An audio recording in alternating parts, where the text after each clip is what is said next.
I'm Sergeant Spencer Hoops with the Roanoke County Police Department. I'm Sergeant in our Traffic Enforcement Unit, and today we'll be discussing the new hands-free bill that will be going into effect January 1 of 2021.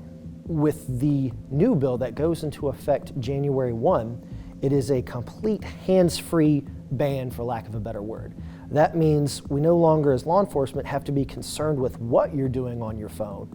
What you're doing on your phone will now be irrelevant. The fact that you are doing anything with that handheld device will now be against the law. Three really big distractions. We've got that manual distraction where we're physically pushing buttons on our phone. We're doing something with our hand. We have that visible distraction of looking at something, diverting our eyes from the roadway and what we're supposed to be paying attention to.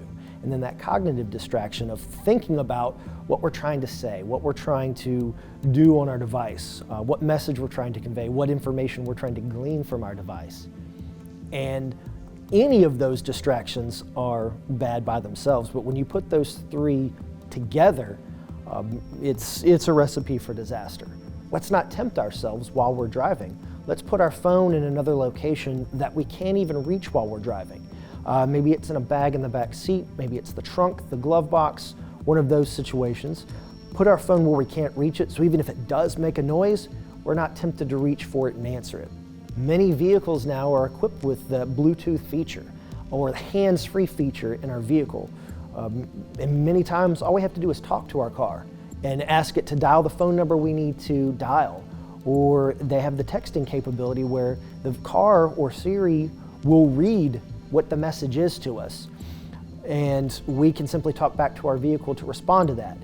That alleviates the visual distraction, that alleviates the manual distraction, still feeding in some of that cognitive distraction. However, it's at least keeping our hands on the wheel and our eyes on the road, and that will greatly increase all of our safety on the roadway. Everyone knows the dangers of drunk driving.